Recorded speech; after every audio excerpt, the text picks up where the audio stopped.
Things started. How's everyone doing today? Having a good day so far? Yes. Yeah. Everyone's falling asleep from those super hearty sandwiches, right? That's right. Well, cool. I'm excited to be here. Very happy. Thanks to BSides for having me. Great conference today. I hope everyone's enjoying it as much as I have been. So, several of you know me, so I'm telling you what you may already know, but I've been working in technology for about 15 years, and most of my background, I've been working with technology companies. And it's funny, back when the internet was young, back in the 90s, well, kind of the cool nerdy thing to do with open source was screw around with security. A lot of our early security tools come from open source, between Snort, Tripwire. Many of them have closed source since, but that's partly how I ended up in information security, running technology for internet services and stuff like that. Since then, I've been working with high-growth technology organizations really the past decade or so, to Checkout for nearly 9 years, and Cover My Meds for the past few years. At those two places, I built their security programs and a lot of their early tech platform. In the case of Cover My Meds, I built the technology team. Not too many hands on the keyboard, except with the security program there. And really, what I do is help technology teams, or technology companies, scale their tech and teams. We're growing fast at Cover My Meds, as many know. So really what this presentation is about security automation, DevOps, and building software. How many folks here actually write software as part of their primary responsibilities? Yeah, I expected 2 hands, maybe 3. Often this presentation is given to more software engineers, so I start talking security stuff and they give me blank stares. I think this presentation is a bit better suited for this audience, so that works out well. So of you who are security folks, how many of you are responsible for parts of security that deal with applications? Okay, cool. So you're in the right place. That's good. I'm glad to hear it. So we're going to talk about how to use automation to build secure software.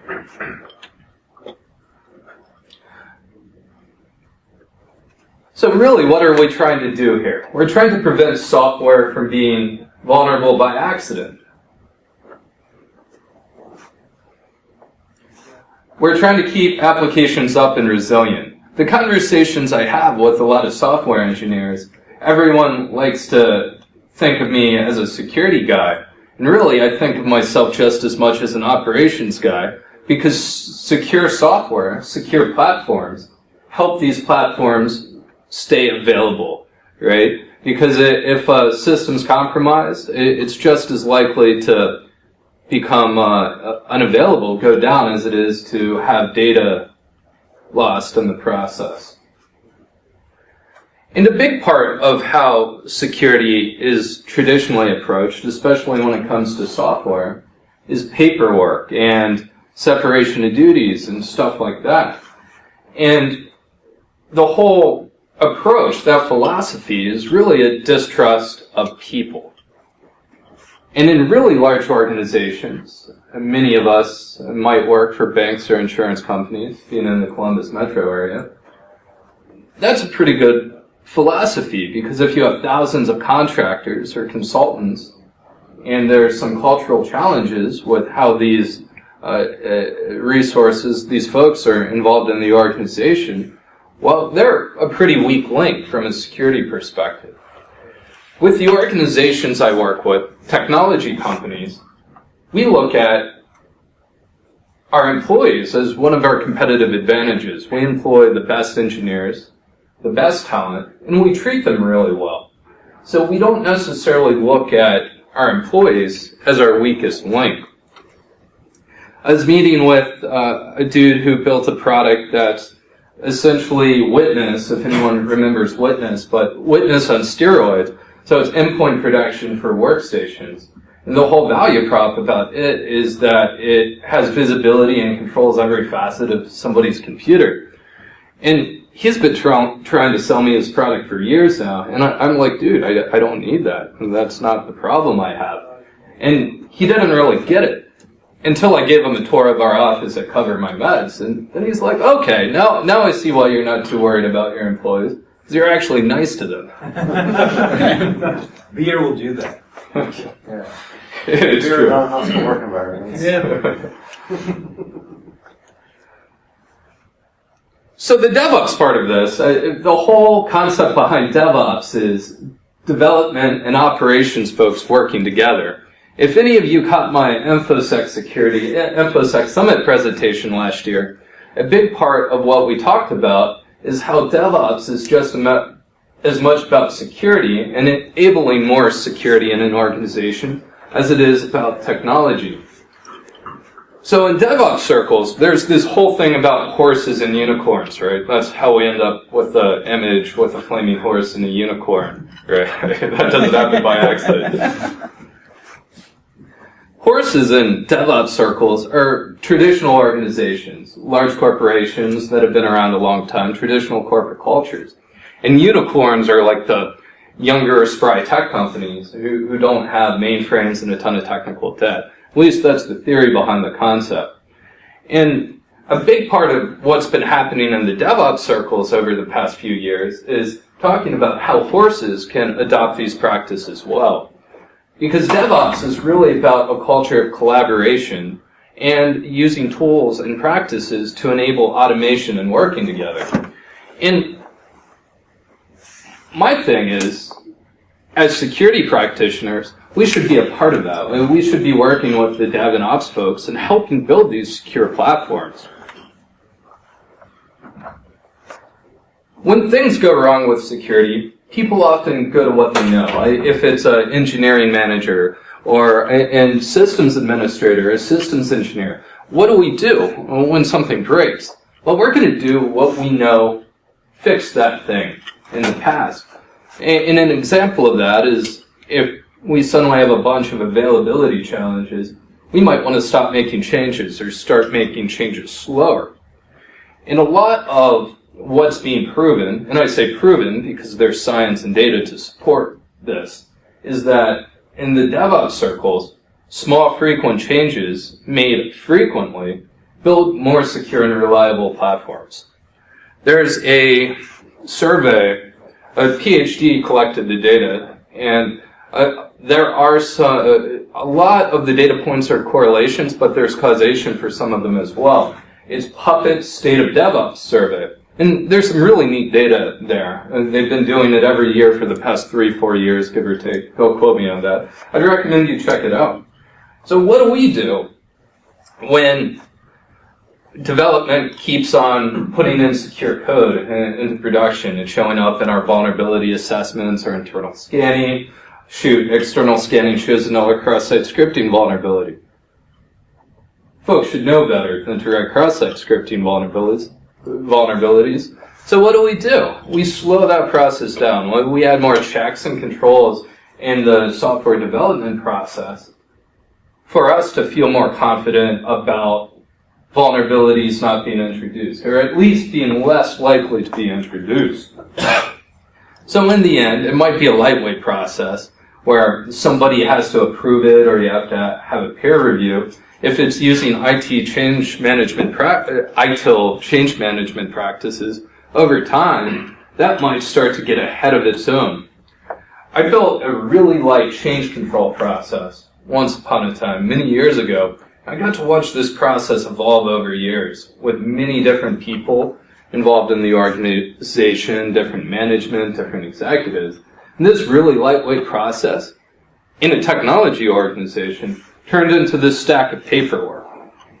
So this stack of paperwork was a list of every files in a change, in an application deployment change. And the software engineer had to initial every line item along with the QA person. And then on the last page, there was a block, and you needed to have half a dozen signatures. Product owner, development manager, infrastructure manager, probably an executive too. It was absurd. So a simple change in a technology organization that needed to respond quickly to market changes would take a week. And that was on a good day.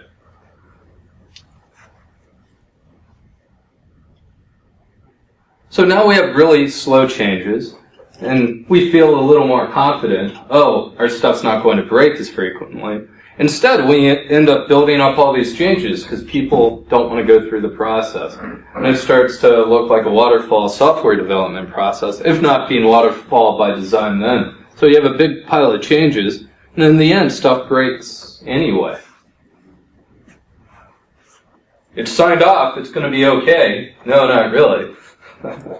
I'm sure we've all experienced that firsthand, right? Yeah, I see a fair amount of heads nodding. It's never a fun time. So the idea is small frequent changes and catch those failures up front. Or if it does fail, automate and roll back really quickly. In some small organizations, right, the organization I exampled, I've heard in other young companies as well, where if it's a startup or a young company, suddenly they think they have to grow up. And if it's in an industry where all their peers do that really slow stuff, they might, well, it's what we know, right? We have to grow up now. Let's do what everyone else is doing. Doesn't have to be that way.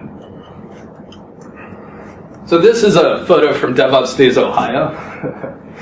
We learned about unicorns and horses earlier. Well, at DevOps Days, Ohio, we had a unicorn. That's Clinton Wolf from OmniTI. He doesn't know this isn't my presentation. I'll probably tell him after I've given it a couple more times. He wasn't too excited about being hugged on stage. So unicorns want to be friends, right? Unicorn, that's Stephanie. She's hanging out with Clinton up there. She's friendly.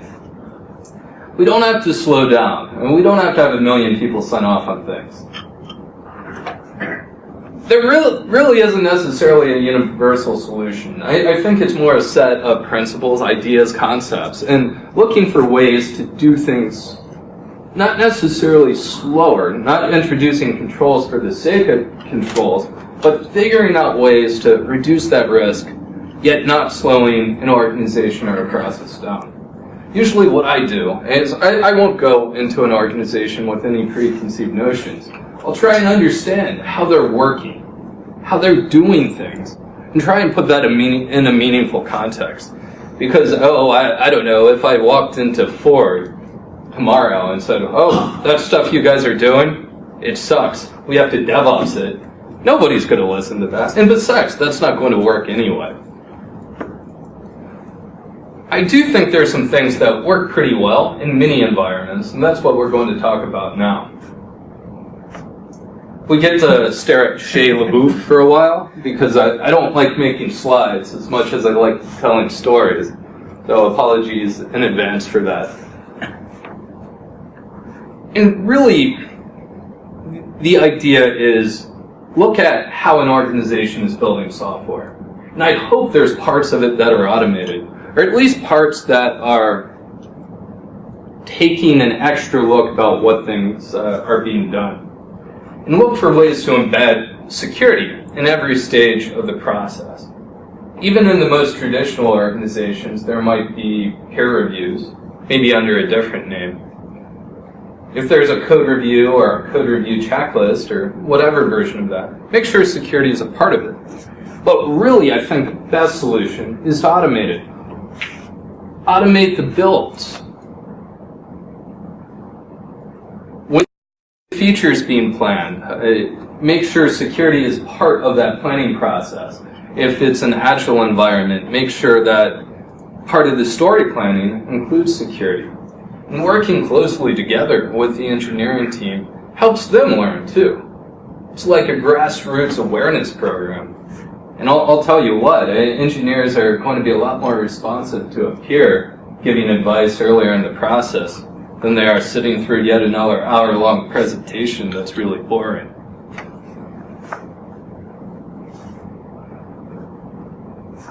Some of the more, well, I'll say that differently. Agile's been getting a lot of traction in Columbus for a while now. So there's more organizations in Columbus that use tools like continuous integration tools and continuous delivery tools, be it Jenkins, Hudson's, an older version of that. Are folks here familiar with CI? Wow, a few hands. Okay, cool. Normally I breeze over this because software engineers are like, why are you talking about this? I don't want to hear about it. So the neat thing about CI, right, it can be used not only for automating builds and automating testing. It depends, right, how far someone wants to go with it. It can be as far as being the actual deployment tool, or at least the final stage before scripts are run to deploy software. Really what's neat about it is it's a central platform where automation can occur. And traditionally it's a lot of test automation. Different types of testing. It can be regression testing, wrong word there, and stuff like that. But this is a platform where security automation can go. In every language there's security automation tools. And there's key areas to look. And cross-site scripting, I really want to think it's like buffer overflows. We've solved that thing. But I tell you what, every app pen test I have run still has a ton of cross-site scripting vulnerabilities. In the world we have now on the internet, that's a way bigger risk because it's a risk for our users. And if our users are compromised and they see our company's branding on it, it doesn't matter that it is a client issue if our users are seeing our branding and having their data stolen. In Ruby and Java and probably .NET, don't quote me on that, there's all sorts of tools that do scanning for input validation. And frameworks as well, not even just scanning. You can embed frameworks in the applications that are being built to help with input validation, not only on the client side, but also into the database as well. So a lot of the OWASP top 10 can be addressed by frameworks. And if we work with the development teams and get those frameworks embedded into all the applications and software they built, that's a huge win. And then we can use CI tools and scan for, do static analysis, be it Veracode, which is a commercial solution, but it works for .NET and Java, binary compiled software. And there's all sorts of different open source scanning tools for Ruby and the different languages as well. And in addition to that, a really big challenge that we're only starting to recognize. I say that, and it blows my mind, right? 15 years ago in Perl, we had a ton of modules, CPen, repository, all these libraries and modules. And they had all sorts of dependencies. And if these libraries are using an old version, that might have a vulnerability. Well, we didn't learn our lesson from 15 years ago. Now we have Ruby, and we have Node, which is even worse. Not only is it embedding old versions of stuff in software that's being distributed, it's dependencies on those libraries. So it has this huge dependency tree, and software can be distributed and packaged using a bunch of old gems and libraries and modules. That's no good for anyone. Fortunately, we have tools that we can embed in our CI platforms to scan for these things. And the neat thing, in organizations that use CI, it's called breaking the build, right?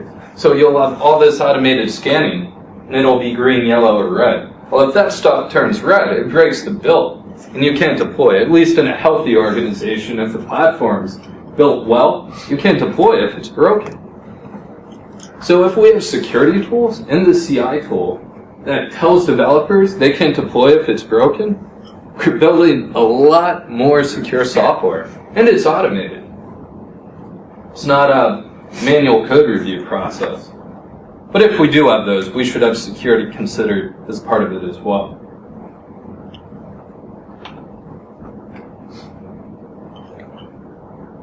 We've been talking about not deployment automation as much. We've been talking about more security scanning within deployment automation. Addressing deployment automation specifically, we should be automating deployments, because that's valuable for the engineering teams. It's valuable for security. If we have automated deployments, we can have the configurations and the security settings standardized within that automation. So we know that every application that's deployed shares that secure standard. And we can have that standard in revision control. So guess what? We're going to have a history with an audit trail. If it changes, we're going to know who changed it.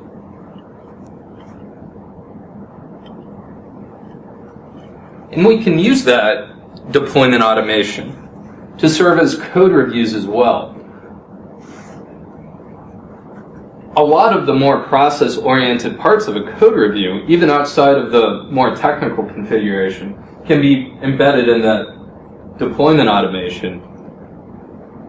And the manual review only happens if something's flagged there. And if all the code review, even if it's a manual review, is tied within the revision control system or those automation tools, you have a record of that. So again, an audit trail. And when we're working with software engineers earlier in the process, we can have conversations with them about the things we all need, between hooks for monitoring, centralized logging, actually logging things we care about, when records are modified, when things are accessed. It still baffles me. I've seen that software can still be built without those things if someone's not given guidance. Might be a really smart person, but if they only have a couple years of experience out of college, they might not know that logging, or even having unique identity associated with every person who accesses an application, is a pretty important thing to do. So these are all things we can enforce, not only in the planning session, when application starts to be built, but we can also enforce that in the automation tools.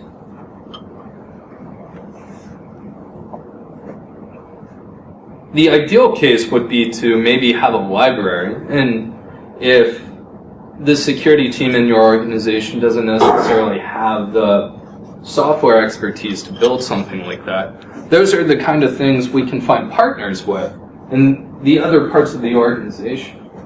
As we build that culture of collaboration, collaborating between operations and development and security, we can work together and build a library that has secure logging standards. And every application we build in the organization from that point forward can use that library. So we standardized the security configuration in the applications that we need going forward. And I mentioned security frameworks earlier. And the security frameworks are already built. But if we have special requirements or things that we'd like to see in our organizations that aren't in that framework, we could add on to it or create a new one and open source it, because it makes everyone better. And the neat part about all of this, we started a couple slides ago talking about a big pile of paperwork, right? Because that makes us more secure and safe. Everything we've talked about is the equivalent to that big pile of paperwork. And if it's automated every step of the way, you deploy that app. You have a record of all of that, and you have stronger controls than printing out some stuff and signing off on it, even though somebody could potentially bypass the system. And the neat part is, this can empower the teams without taking away their access. Well, let me rephrase. It can empower the teams, but we can take away their access to the systems and the databases because they're just empowered, as empowered. And if it's really high risk, we can have an exception process and maybe be a little more manual about that particular part of the environment. And that's the really neat part about all of this, is we don't have to have separation of duties. Developers can deploy to production, but it doesn't necessarily mean having direct access to production. So we might not have the traditional control that we're used to seeing, separation of duties. There's a release coordinator, or there's somebody who deploys to prod who's not the developer. that developer can deploy to prod, and it's all there and recorded. And it enables an organization to be faster. That's improving speed of market. I can tell you what, if you tell your executive team that you can improve the security in the platform, but improve speed to market at the same time, that's going to be really, really compelling to them. But we don't want to forget about the basics. OWASP top 10 is always important. Input validation, etc., but we can use libraries to enable that.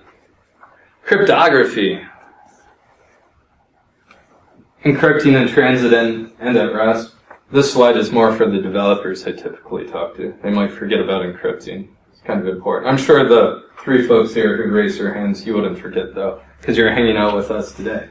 We all know encryption is important here. Logging, but again, we've standardized that in the way we build software. And then access and identity. Even though we've automated most of this, automated the way we deploy software, automated the way we test software, and the ways we configure and build secure software, we need to be considerate of our environment and what works for us, and not completely disregard documentation in the way we work. I wouldn't say creating a big pile of archaic printed out documentation that is out of date as soon as we print it off, but be aware of what works and what has worked for the organization and align that to everything we've done today. And we've been very focused on the way we build software here. We can't forget about all the things around the software as well, because security in layers means we have things like web application firewalls helping on the egress points, and pen testing, and internal and external scanning, so we're keeping ourselves accountable. If something sneaks by us, it's going to raise a flag in a different part of our security program. And I mentioned earlier that, well, we all know this, right? How boring is it to sit through the same training every year? And it's something I always hate to do when it comes to software engineers and operations folks and stuff like that, because they're smart folks, and they're highly skilled and compensated accordingly. So we sit 20 of those folks in a room for an hour, they're falling asleep, and it costs a ton for the company. There's some really neat tools out there, like WebScarab, which is a tool that OWASP built and open sourced. And it's a tool that gamifies basically breaking, penetrating applications. So it'll have all these different kinds of vulnerabilities. And the goal is for somebody to take advantage of that vulnerability. And once it's compromised, a token is acquired, and the token is input into WebScarab. So you get points for it. We've introduced that at Cover My Meds, and it's not a huge install, but we have parts of the software team who are competing, breaking software on this test platform. It's a really neat tool. I lost a few hours to it myself one day because it was fun, right? That is so much more educational than sitting someone in a room for an hour. And they're going to be a lot more interested in it as well. It may not address all of our compliance requirements as an organization, but it might allow us to streamline the compliance training and then provide additional resources so folks learn a lot more. And ultimately, that's going to help us be more secure in our companies.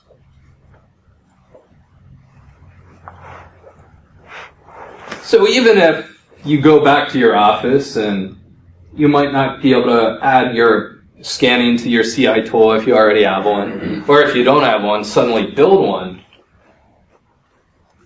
you can look for opportunities to collaborate with your development teams and operations teams. And the neat part is, CI is a huge win for us from a security perspective, But it's a huge win for software engineers because it automates testing. It automates the parts of building software that may not be as fun to do. So they're going to want that. The ops folks are going to want it too because it standardizes the way software is deployed and tested and introduced to production. So those sorts of tools are really a win for everyone involved, even if it is not necessarily on your technology roadmap, if that's something your companies do. I'll bet if you work with your peers across the organization, they're going to have a lot of interest in it as well. And that can be used to introduce those tools to the organization over time. Any questions? Sir? Sorry, how do you handle situations where the sales team is driving your deployment cycle instead of your software developers? Well, it's important to, provide value to the business, right? And we're talking about speeding up change. And what this does is increases the speed of a feature getting to production. So that it benefits the sales cycle. It's a huge win because if more changes can be made more frequently, that's going to get features faster to production. And I'll tell you what, if you look across the business landscape right now and look at the organizations that are most successful, they are good at making change, they are good at building technology, and they're making that change fast. And they're getting a lot of traction in the market space and often surpassing more established competitors. So I'd say that they're not, the sales cycle isn't mutually exclusive to this and they complement each other well. Did you raise it? Other questions? You've got to understand what's their motivation. In the end, the sales team wants to sell the software. Their software's harmful, nobody's going to buy it. Mm-hmm. But You'd be surprised on that one? yeah. Yeah, very surprised on that one.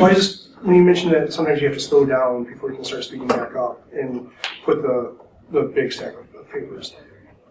How do you sell that portion, to slow it down and change gears to move to a more agile system, than just, here we are, we're going to do DevOps today? I wasn't saying that we have to slow down to speed up.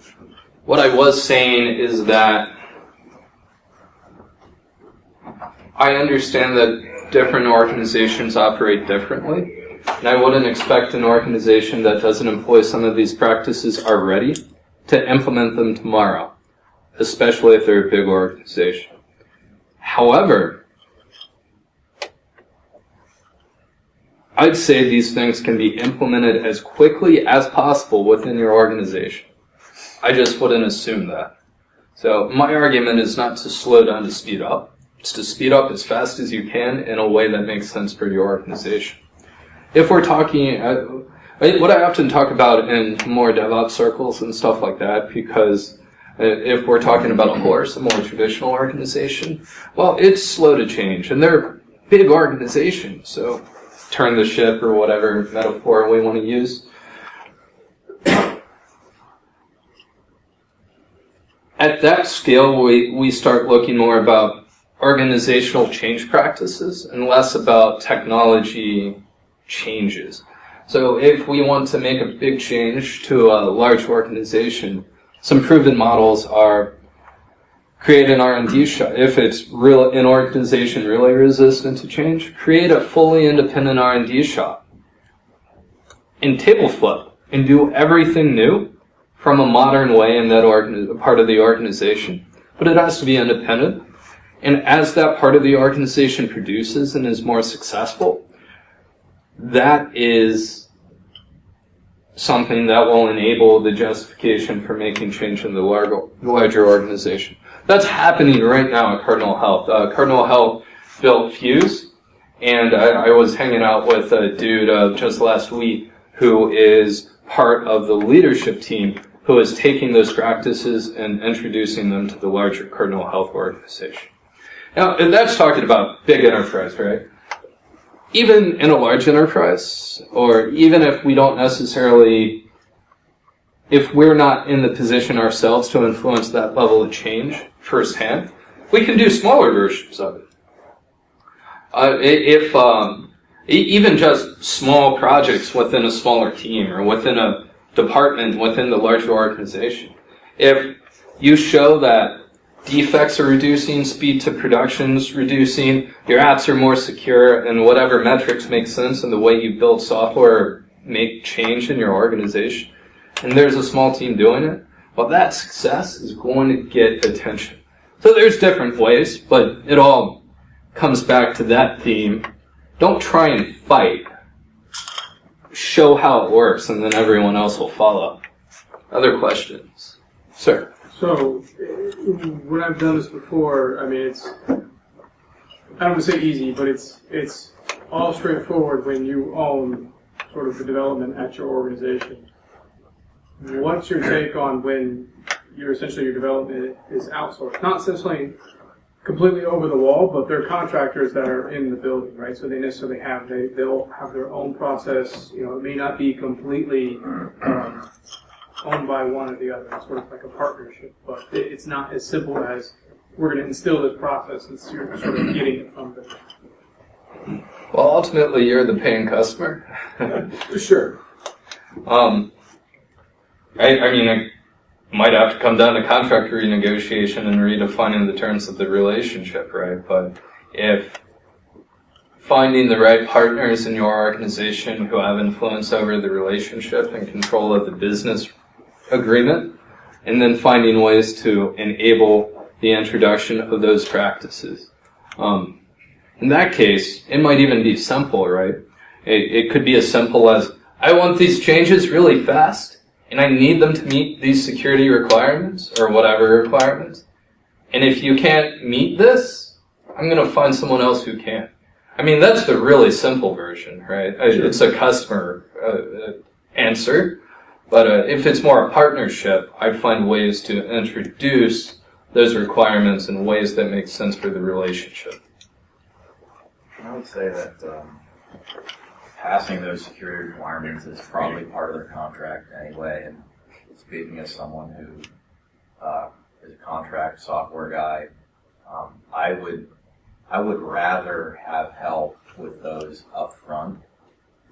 The sooner you can fix them, because, hey, my build went right, I don't have to wait 3 months for the project to finish for you to tell me I need to rewrite it.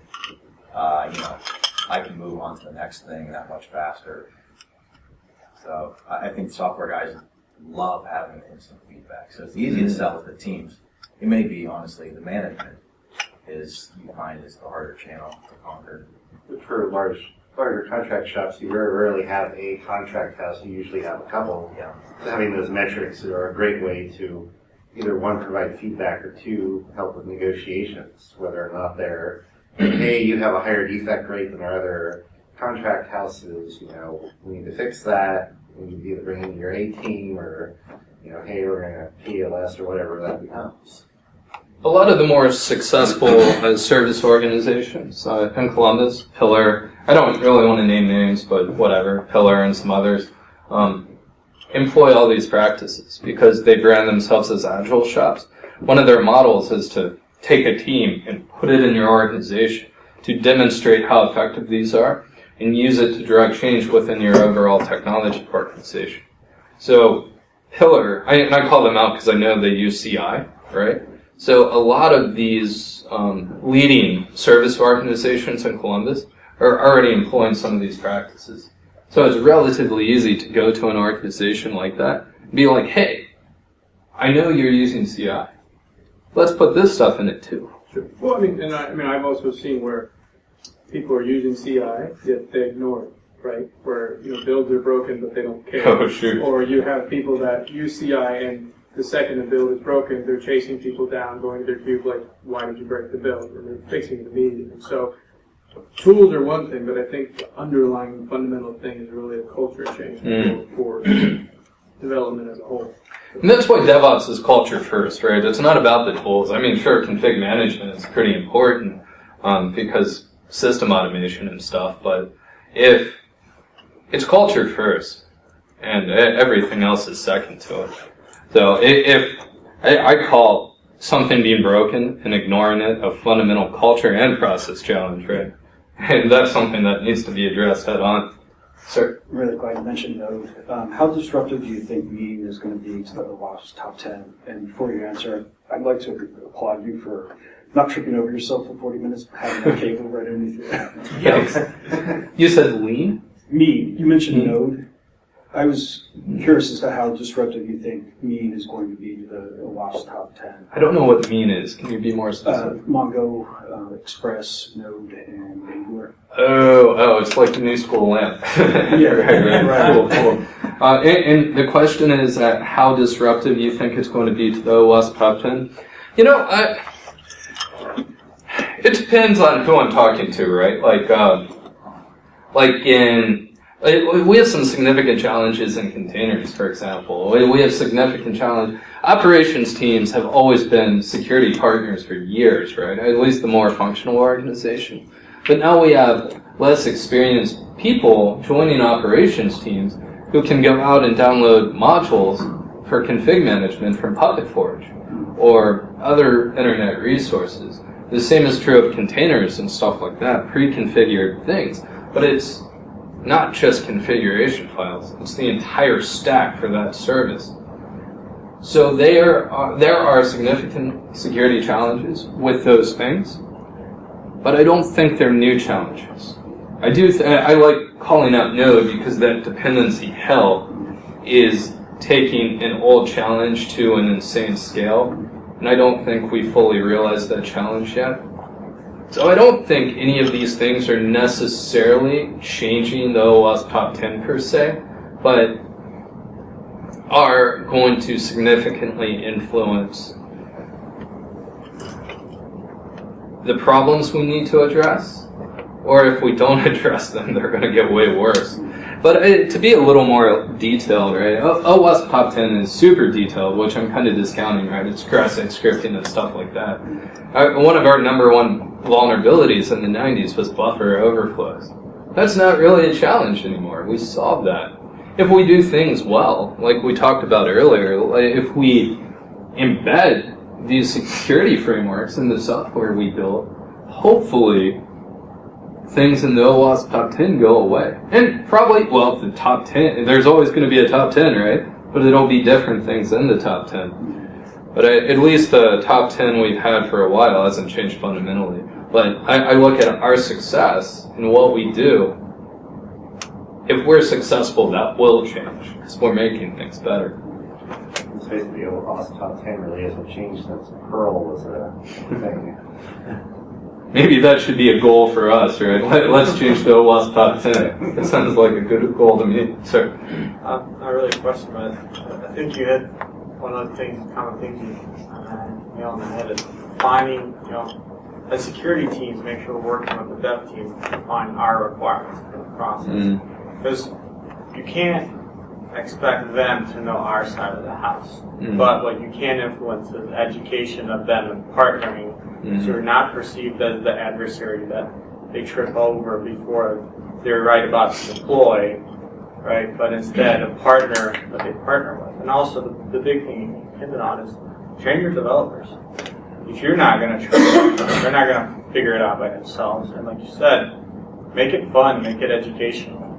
You want to be nailing those defects when they're already in the code, or do you want them not to even put them in the code? Those are the things kind of looking back at, will help me. And the one thing that was my team is partnering. And the other thing, which I think as security you have to figure out too, is how do you influence change in your organization?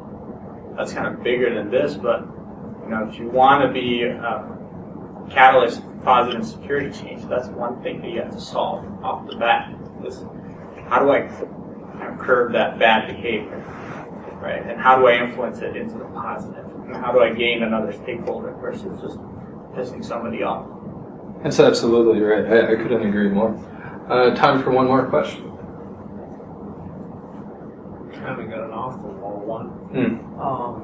Do you see the implementation of some of the more automated processes like the DARPA Grand Challenge level self-healing code creation coming into your guys' business market and being implemented so that it does provide you guys with self-healing, code review that does the actual, not unfortunately, IT, we kill jobs, so nobody wants to say that, but that's the reality. We automate people out of jobs, but is that being brought into your guys' market so that to improve the security of these applications so that it does provide that? Do you see that coming in the market, or is that something they're like, throw holy water at it? I'm not in the software development market, so I apologize if that's an ignorant question. Well, it's kind of early, right? Neural networks, however, are proliferating across all industries and are influencing things on a really detailed level. I forget what I was listening to the other day, but I didn't really think of it as neural networks. I just thought of it as advanced analytics. But when it comes down to it, a lot of the advanced analytics stuff we're talking about, we as a greater technology as a whole, is tied to stuff like that, neural networks and so forth. So, yes. and I mean, honestly, if we're going to be successful as professionals, as security professionals, if we're going to be successful as technology professionals, we're going to help our organizations get better. And the secret to it is working together. The tools we have available to us now are incredibly powerful. And if we work together as multidisciplinary teams that might have some of us might be better at some things than others, but we're working together, we will build much better things, more secure, more available, get changes faster to market, and everyone's happy. And the thing is, if we do stuff like that, we're at a unique opportunity right now where Agile has gotten traction for a long time, where DevOps over the past 5 years has gotten a lot of attention. And there's organizations that are introducing their version of it to their technology strategy. If we align ourselves to those things, it is an opportunity for us to help our organizations be more effective and secure. So I do a lot of stuff in the community. That's what all these logos are. I organize Ohio Linux Fest, one of the largest Linux conferences in the country. We've been around 14 years now. I organize DevOps Days Ohio. We're on year 3 this year. Lots of Columbus. We're 5 years old. We meet monthly talking about things that are IT operations and security and database, all the IT things, technology things, we talk about in there.